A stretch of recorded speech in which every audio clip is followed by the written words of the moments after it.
Hey up and welcome to another Confident Club Cuppa Hello Curls. Hello. Now I'm really hot and you're freezing. I'm freezing. It's middle of winter in Leeds and we're in the event space at the Woods. Yeah, it's very exciting. Anyway, what we're going to be chatting about this week then? We're going to be talking about TED Talks. So who's heard of TED Talks? Most people will ask that question about. Never heard of them. Do you know what is the most viewed TED Talk of all time? I do, because you've told me. Oh, okay. Yeah. It's by a mate of mine called Sir Ken Robinson. Sir Ken Robinson. I highly recommend you check it out. If you're not familiar with TED, Google it and you can find out about it.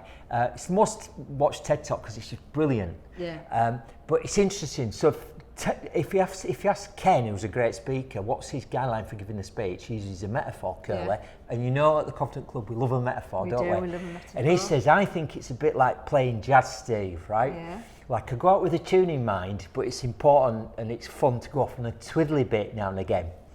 Which we like to do. Yeah, I love a twiddly bit. But he also said when he was invited to speak at TED, they gave him some guidelines. Yes. And I thought we'd just cover on them briefly, because I think they're just a great brief, right? Yeah. So how long do you get at TED? Well, I think it depends, because I know one of your favourite TED Talks, which we might mention in a minute, is quite a short one. I think it's 18 minutes. And I think the first, and they said to him, it is 18 minutes, and basically we'll pull the plug, you know. Right. So there's a pro standard. So, well, there's a good message there as well, isn't there? Stick to time. So let's move on, talk about sticking to time, right? Yeah. And anyway, they gave him some guidelines, right? So the first guideline they gave him was, and I think you should use this for any presentation, was rehearse, but act spontaneous.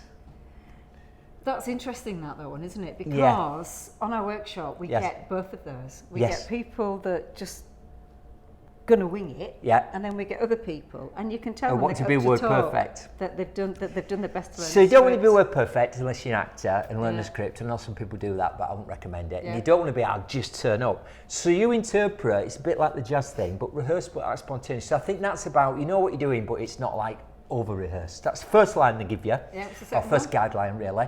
Second one in your particular order is show vulnerability. Oh, we love that. I love that one. Yeah, you know when you like you trip over your words and stuff like that, right? Yeah.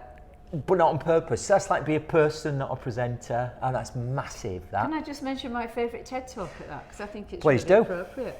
So it's Ruby Wax. Love her head, so I love her, I think she's great. Yeah. And I reckon it's only about 10 minutes, this I think talk. It is actually, And she talks about mental health. Yes. So talk about being vulnerable. She really takes the mask off. She's really emotional about it in a positive way. And you name it, props, pauses, the whole thing. She uses it, it's fantastic. So check out that one. So show vulnerability, what's the third one? So act spontaneous. Yeah, show vulnerability. Don't be tedious. But so be interesting. What's the opposite of that? Be exciting. Well, that's a bit like saying don't think of a blue elephant, right? So I would say be exciting, be inspirational, be motivational, and all the rest of it. Now we've run out of time, right? TED Talks, we've run out of time. So the other two we'll have to do in another Cuppa. I like it. Always leave them wanting more. And on that note, I'll see you. Bye.